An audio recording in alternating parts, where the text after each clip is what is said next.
Hey, good afternoon over North America, the North American continent. Can you imagine Carm Capriato Aftermarket Weekly from the Remarkable Results Radio podcast? Good to have you here each and every week. We do this Aftermarket Weekly show, and sometimes we have a shop tour, and sometimes we just sit and talk good stuff with so many of our great guests. As an example, today, Craig O'Neill. Hi, Craig. Hey, Carm, thanks for having me today. Well, we're so glad you are here. You are a little under the weather, so I give you a million high fives for fighting the cold and coming on. I know you won't give it to anyone since this is No, virtual. work from home. It's wonderful. Isn't it a great thing working from home? Craig O'Neill, VP of Training for Autotext.me. How you doing, man?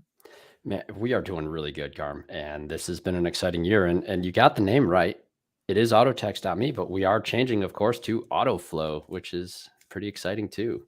Yeah, I was going to say that next, but thank you. Autoflow.com, autotext.me, one big company, a new identity, which is kind of exciting. I Yeah. like autoflow.com. It to me, there's a warm fuzzy there, and so is autotext.me. But anyway, you and Chris Cloutier, I'm sure, are having some fun, kind of marketing and putting out that new thing. It's Okay. been great.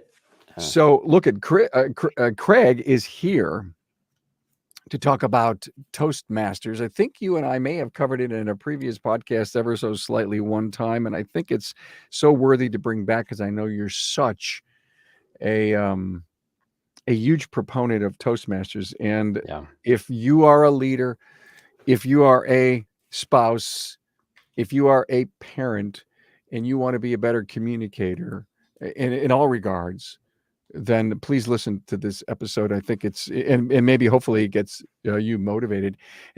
Craig and I, a recent episode that we did, I think it was episode 794, leverage your DVI and drive more revenue.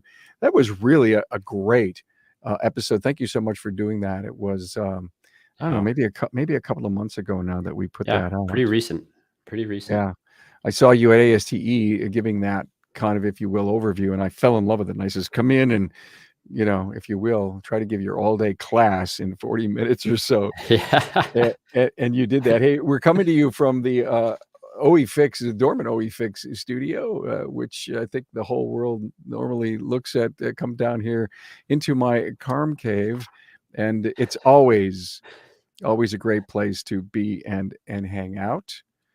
I'm looking for my mouse, and I found it. And let's give Dorman let's give our great sponsor a little due here. Hey, we all know that fixing cars is different than how the OE builds them. Now, take fuel lines, for instance. Fuel lines run and rust along with the chassis of the vehicle by nature. Now, especially in the colder months, trucks can be exposed to snow, salt, or rain, causing failure due to the corroded fittings, deterioration in the line. Now, to help you in your wallet, Dorman Products' team of engineers have redesigned the typical fuel line. Introducing Dorman's flexible stainless steel braided fuel lines. Made from braided stainless steel over flexible PTFE tubing, this upgraded material features a corrosion-resistant design. Each fuel line is an exact fit with the dimensions of each application. Now, improved durability is the highlight of this new design. This innovation is a Dorman OE fix, which means it's something that the original manufacturer doesn't offer. These fuel lines are quality assured and backed by their team of product experts and more than a century of automotive experience. Hey, want to learn more about Dorman's innovations? Visit dormanproducts.com/tour. Hey, thanks so much, Dorman. Hey, look, a lot of things going on with the podcast. And in fact, Craig, you and your company and Tracy and I are going to be in St. Petersburg next week. Since we're coming to you live, you have a chance to see us at the Institute's Summit. And we're going to be there Jan 31st through February 3rd. And we're going to be in the Van Gogh boardrooms, it looks like. So please, if you're there, we're going to be walking around. Please stop, say hi. We know so many of you that are going, and it's going to be a great time. A lot of great sessions, a lot of great speakers, a lot of great training. Lots of great people. So I'll see you there. People. Huh? Yeah. Great people. We just had Ken and Mark from the Institute as guests on a webinar with AutoFlow. they're such wonderful guys to have a conversation with. And we talked about process. We talked about implementing process, and that could be a dry topic to a lot of people. They kept it a lot of fun. I'm so excited to be able to be down there and see them in Florida, especially this time of year. Good choice. I'm so happy to hear that. You're right about process. And if you ask any coach that has been around the horn a little bit, Craig, and you say, so tell me if there was any one or two things you think that a shop needs to work on, and they could work on it tomorrow. And it really isn't a hard thing. It's a committed thing you have to do. It's strong disciplines. And they say systems and processes. Mm-hmm. And yeah, I think, culture, leadership, purpose, and all of that, great people. But what's the framework? Here's my house, here's my systems, here my, I walk in, and you got to have that framework to work around. Yeah. And processes are just that one piece, but look at how many parts of your process deal with communication. And that's where the Toastmasters stuff really starts to come in. Me and Chris both, Chris Cloutier, he's the one who put me onto Toastmasters. It's been with AutoFlow 5 years now, and he put me onto it. It was within that first year. I've been a full-time member for over 3 years in my Toastmasters club. And every chance we get, every class we co-teach often, and you're going to hear about Toastmasters, why it's important, and how it should become a part of your professional development for your team. Well, I think part of that fear of public speaking gets taken down. And the thing that I love about what you're going to talk about today, and you're going to share your real world experiences. And you were a pretty out there person. I never thought, having known you previous, to that you needed Toastmasters, but you came back and you said, my God Almighty, it was good for me, and it helped me do a lot of things, be a better listener. Yes. Being able to conduct better meetings, lead a team. And the other thing that was really interesting, comfortably give and receive constructive evaluations. And I think there's the word confidence in there. Oh, absolutely. And this is sort of the thing. Like, a lot of people that did know me before I even went to Toastmasters, they would probably have agreed, yeah, you're a pretty good speaker. You're pretty good with people. You're good at building relationships. And that would probably be a lot of that 20 years of experience in the auto repair shop as a service advisor coming into fruition. Because you as advisors, especially in a shop, you're dealing with the public on a day-to-day basis. Here's the problem. People are nice. What that means is that when you are going to receive feedback from people to improve yourself, it doesn't usually happen, not very honestly, not unless the relationship with that individual has developed to a point where they feel comfortable giving you feedback. It's where I was fortunate with Chris in this company. It's like, does it mean I was bad at speaking, that he would recommend Toastmasters? No, it means that there's room for improvement. You could be great, and there's always room for improvement, and there's always room for increasing the amount of impact that you can have. I know. Thank you for wanting to be here and to share your great experiences and how it developed you. I know you got a hell of a following. You guys are doing so much to reach the service professional, and it does take a certain level of confidence in not only your product, but in your ability to communicate and get things across. You sent me a great quote from Dale Carnegie: dealing with people is probably the biggest problem you face in life. And you know what? I'll bet you that I've got a presentation to make, a person to hire, a person to fire, and we lose sleep the night before over all of that. Oh, for sure. And this is very typical for our industry to recognize this too. You could talk to any shop owner, any technician, any service advisor, and mostly you'll find that, the day-to-day work in the shop, bar some exceptions, is actually really kind of enjoyable. The problems you get to solve, the vehicles you get to work with, and just the flow of things when the team is really cranking at what it does best. And where it gets stressful is that front counter experience, or with the people, or someone who, as you talk about problem customers or clients all the time. I always like to refer them as the clients who didn't recognize your value proposition.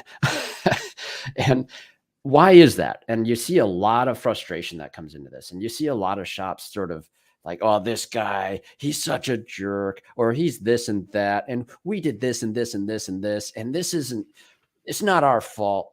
It's like, well, how could you have made it better? Would then be the next question. Instead of just shucking it off as saying this guy, there's a problem with them. Maybe there was a problem with how we communicated what we're doing that could have circumvented the problem that came with this person.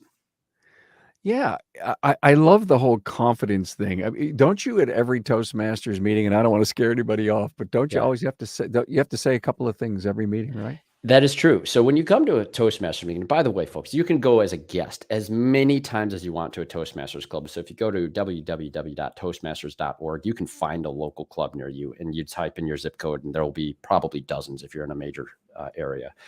Go as a guest. You will probably have to introduce yourself for about 1 minute and 30 seconds in front of a group of people you've never met. And it's funny, some of the people who are really nervous, you'll see them sweating it out and they're shaking and they're nervous. Their voice will quiver and all that stuff that goes along with the nerves. But what I find interesting is due to that process of being expected to speak, people find themselves there speaking. It's like, okay, this is the thing. I'm doing it. Even if you didn't have the real confidence, you're at least in a system, in a process now that all the other people in this room are also committed to. And that makes it easier. So you can fake the confidence.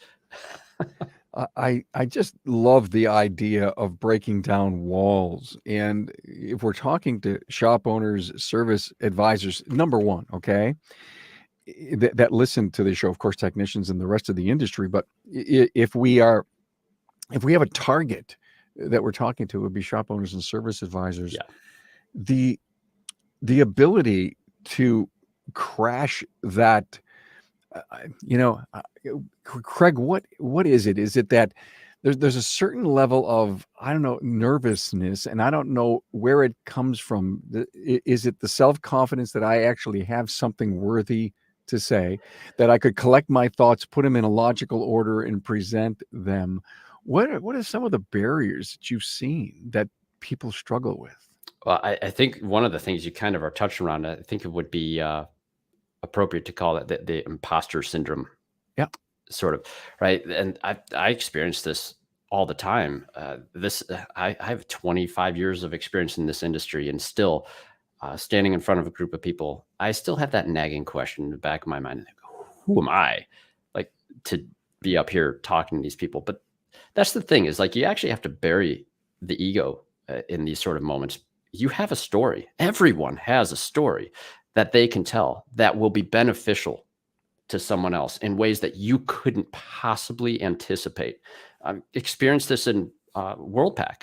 Chris and I both taught a class there, and we'd done this class already at Vision. We talked on some of these things, but what just was the most fulfilling thing for me, what was sort of an aha moment as well, is when someone stopped me in the hall later on and thanked me for the story that I was telling and how much it connected with them.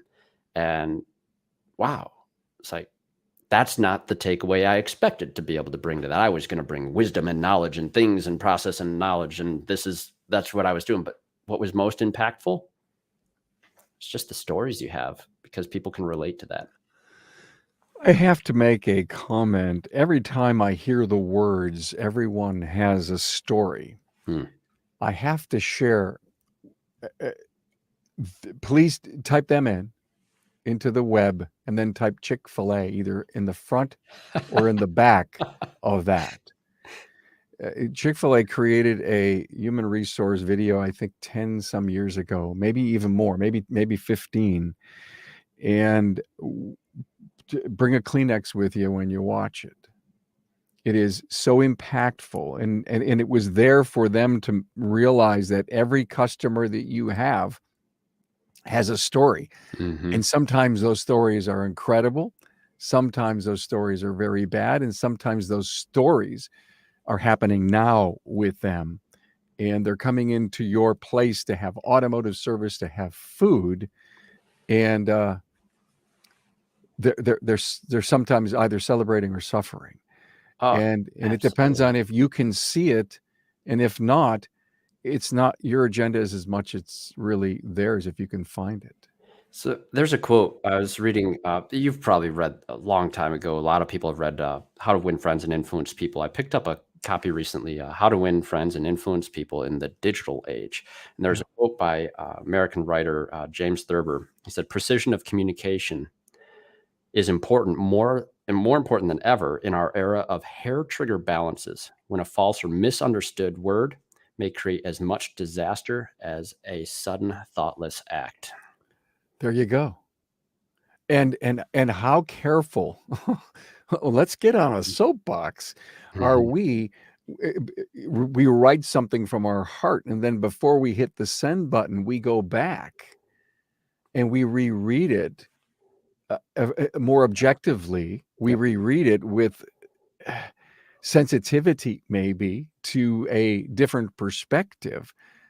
And is it because society is pushing us that way, or do we care in our heart to not to offend someone?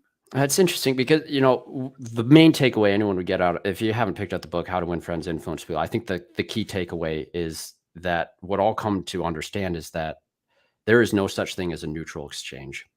You leave someone either a little bit better or a little bit worse in every engagement. I just wrote that down. There's no neutral exchange. Mm-hmm. I mean, that is something that you have to put on the back of your monitor at your service counter. Yeah. Yeah. Now, and going into the Carnegie's topics again, and because this all fits right in with the Toastmaster stuff, like we will, as a club, talk about elements of that book and why it's so impactful. Most of the people in the club have either encouraged someone to read it or have read it. And this is one of those elements of Toastmasters too. You're in a professional network now of people that are also trying to better their communication skills on a regular basis. So you talk about books and things you've read and areas you can improve. But one of those things that we also learn in Toastmasters is the use of threes when you're speaking. And I think it's just awesome that in the Carnegie book, you'll still see the 3 C's, something you should not do, right? And the 3 C's are: you should never complain, criticize, or condemn. And when you're nervous about speaking, take that as an example. What's something you fear? You fear all 3 of those sort of things, like, oh my gosh, someone's not going to like it. They're going to go complain about it, right? Or they're going to criticize you, which would feel bad. And then you'll be condemned and never welcome again. And those are terrifying prospects, right? But that's not what most people do. And what you learn how to do in Toastmasters, especially with the feedback that you get, you're submitting yourself to a group that's going to provide feedback on your presentation or a speech or whatever it is.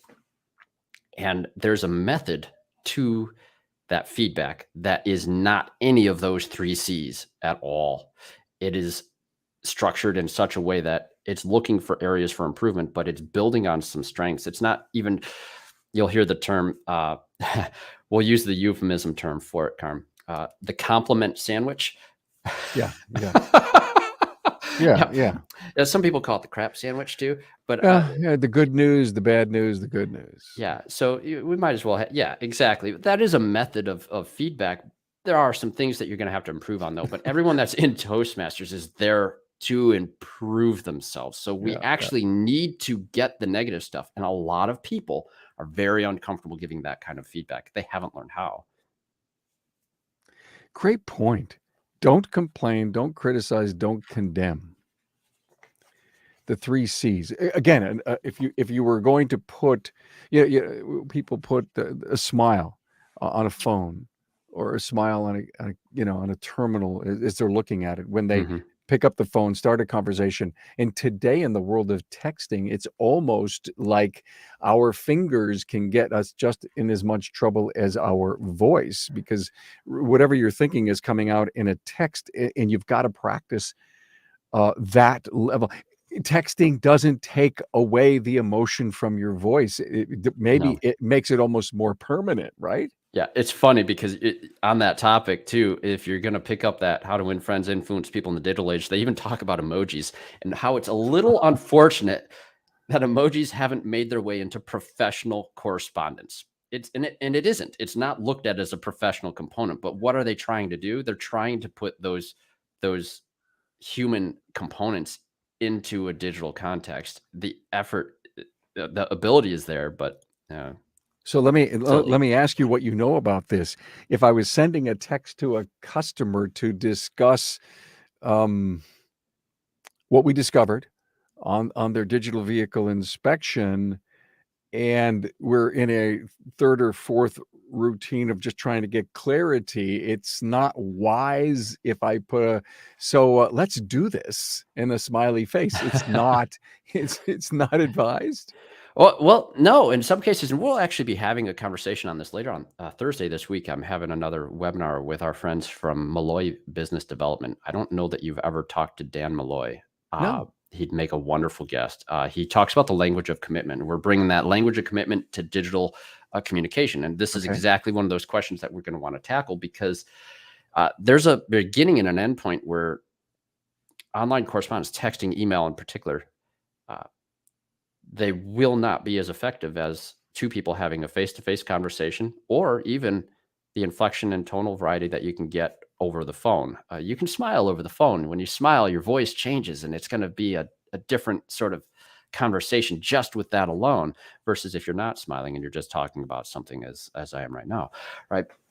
But you have to find that point with digital communication where you're going to bring it to the next layer of communication, which probably is a phone call, or maybe it is that person coming to the shop. These convenient methods of communication are not supposed to replace the human interaction. They're supposed to complement it. It's supposed to stage it. And once you've done that, then you can move forward.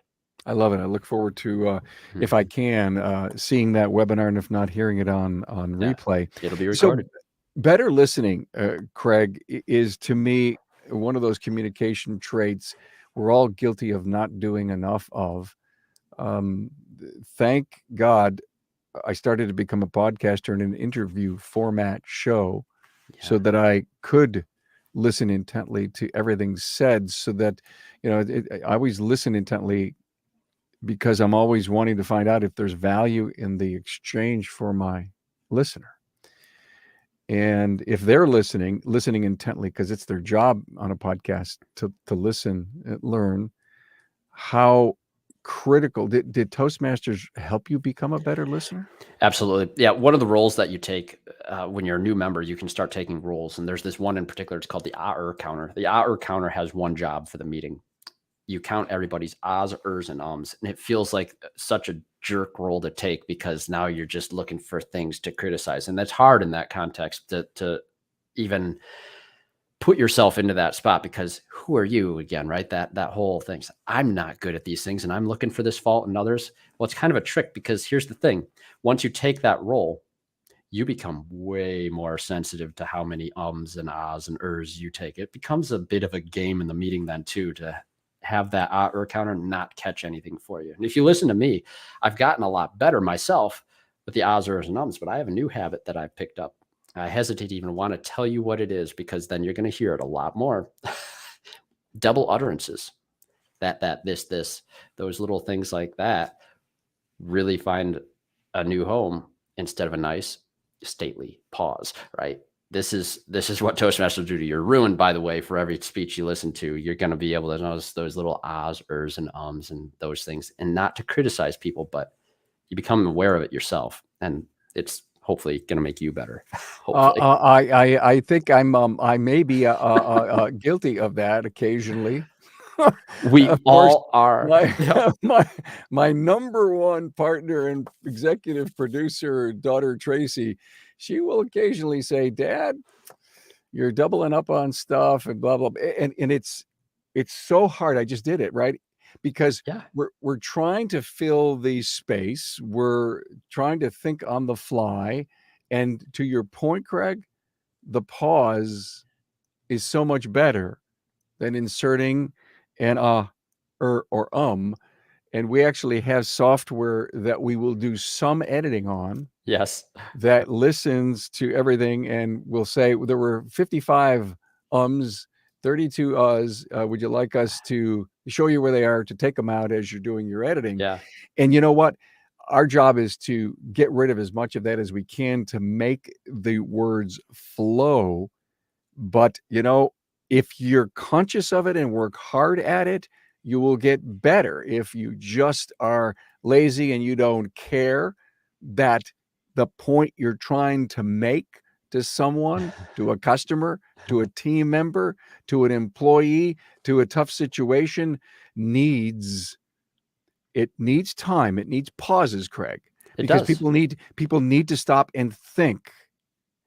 People need to stop and It think. helps them listen too. So you're getting your listening skills in order by taking a role like this because you're hyper alert to a very specific thing. It's easier to learn to listen when you're looking for something specific. It just is. It's the same reason paying attention on a topic you're semi-familiar with is easier versus brand new material. If you ever had to go into a complex electrical class where you're learning how to do waveform analysis with a picoscope and you're not good with those sort of things, it's just like, oh man, where do I begin, right?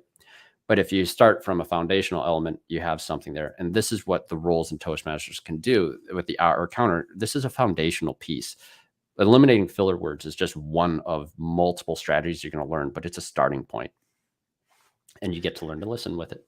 Well taken. And I appreciate many people come on the podcast for the first time, never have done one, Right. and they're nervous. Yeah. And we do it as much as we can to put them at ease. And when they finally hear the final production, they say, "Wow, you made me sound so smart." No, you really are. We just took out some of the filler words.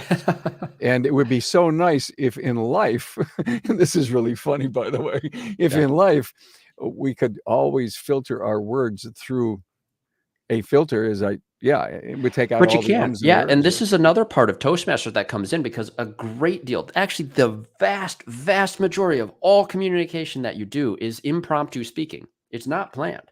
It's impromptu. It's based off of your experiences, your feelings, or whatever you're faced with in the moment. Toastmasters has solutions for this too. There's a part of the meeting where it's not planned speeches that are there, where somebody's prepared a whole speech and they're going through their speech. It's called table topics. It's usually the second half of any Toastmasters meeting and everybody's favorite, especially in my club with Grand Rapids Toastmasters Club 404. We have some improv comedians in our club who are just a hoot. So our table topic sessions are usually quite comical. But what it is just a prompt is given to you. And sometimes it's a simple prompt. Sometimes it's a little more challenging, but a prompt is given to you and you have to speak on it for either 1 or 2 minutes, depending on how much time we have for the meeting. And then we have a vote for the best table topic speaker at the end of that. It's usually whoever made someone laugh the most that wins, of course, but that's just kind of how you have to get with table topics. You have to find the ways to bring a point in, do it humorously so that people feel good. And then you realize like, wow, most things are like this in the world. So it makes you good just by practice.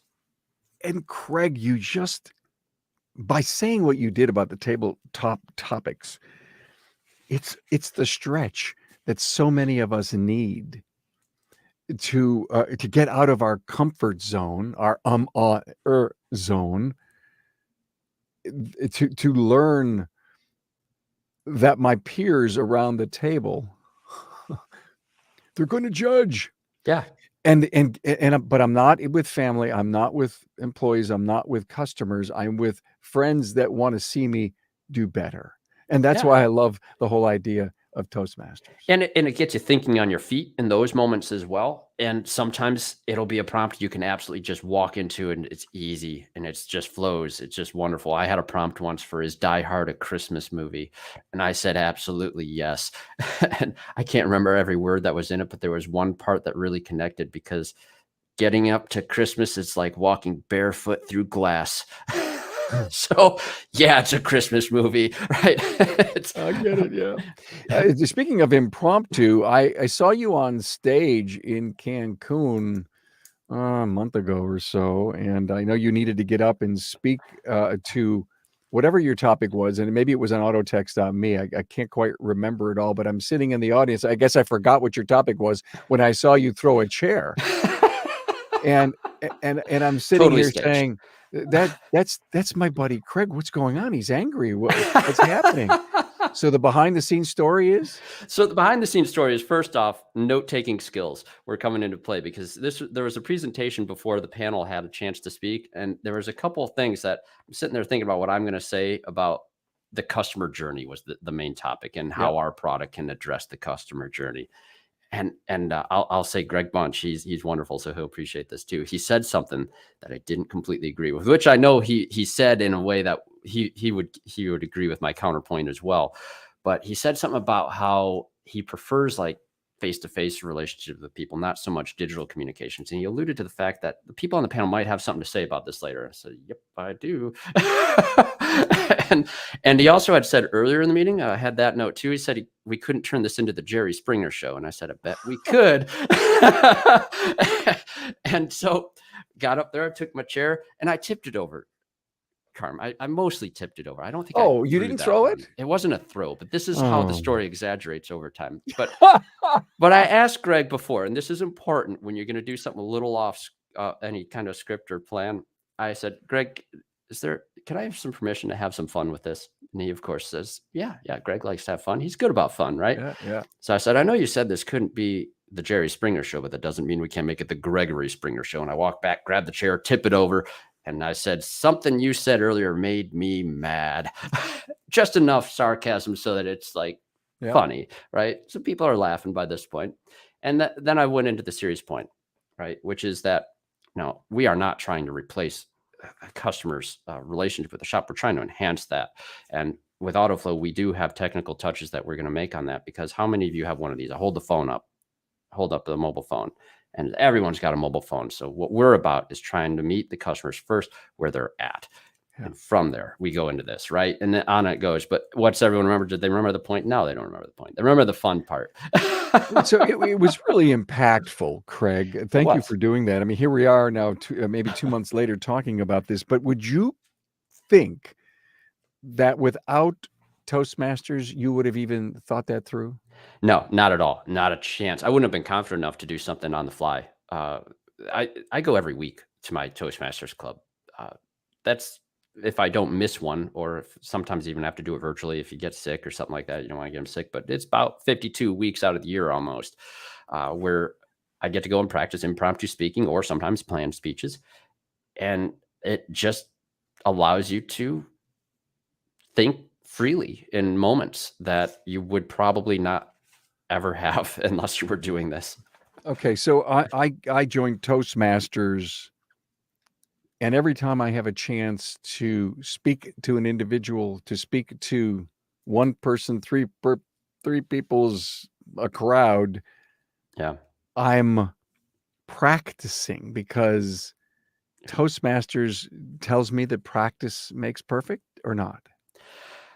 So practice doesn't make perfect, right? And even in martial arts, we would come into this point, perfect practice makes perfect. And what does that mean, right? This is you have to practice with some sort of structure to it. Just practicing by yourself and alone, you're probably going to make improvements, some substantial ones, but you're not going to ever get to that point where you would you need that other body. And martial arts too. Martial arts background comes up periodically in conversations, but same reason you'll never become skilled in the martial arts unless you have other bodies to practice against. Same thing with public speaking. Got it. You can't do this alone.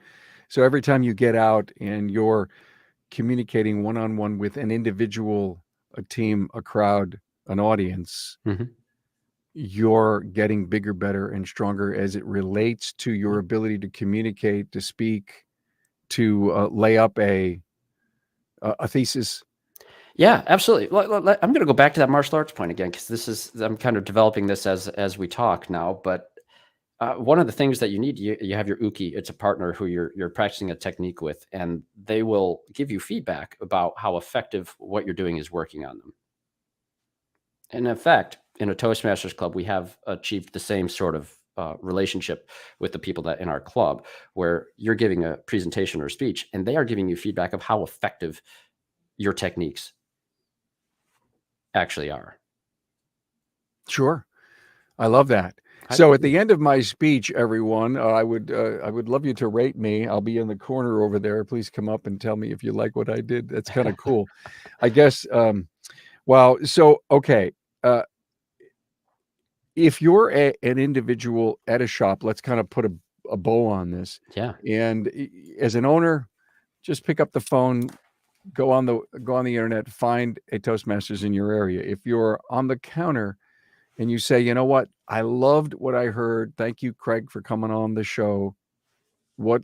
Just let me go sell to my boss that I want him to send me to Toastmasters. Give me the pitch. Oh my goodness. The pitch is easy. First off, if you're worried about the cost of training and you want to bring some training into your team and you require training, $60-ish for 6 months. I don't think you're going to beat that. And since you can go as a guest free each time, front counter staff, if I were the boss in the business, first off, this is because I feel like it really has to come top down in so many cases. If it's coming bottoms up, that's interesting. But top down, I think, is important. The art of communication is the language of leadership, right? That's another quote from the Carnegie book as well. But the whole concept of Toastmasters is so simply laid out. You have an online curriculum.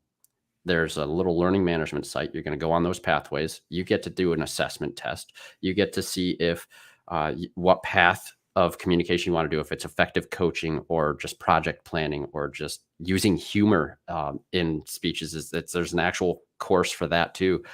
Any of those things, it's on rails. You've got a club group of officers that are actually going to work with you to make sure you stay on point. It's not just a go and show up and get better thing. It's structured. Yeah. It's actual education. Your benefit is going to be you're also engaging people in your community. You're going to get to go and talk about the challenges of automotive repair with some people and professionals in your area. That's better than a BNI group, in my opinion, especially when you're practicing those speeches. You get to talk about what your shop is like and why it's important for you as a service advisor in a shop like that to be able to be there. And guess what? These are your potential customers as well. Another perk. So we're covering a lot of bases all in one thing here. So, wow. Incredible. Here I'm stuttering and I'm trying to find the right words to thank you for being here and to really give us an in-depth look at how Toastmasters helped you. Thank you, Chris, for sending Craig. I know it was way well worth your money. Craig O'Neill, VP of Training at autoflow.com, formerly autotext.me. And you opened my eyes to a lot, and I know for the industry, this is a kind of an episode that I think could over and over again, if not force, but push people to want to become better communicators. That includes being a better listener. Thanks so much for being here, man. Hey, thanks for having me, Carm. This is fun.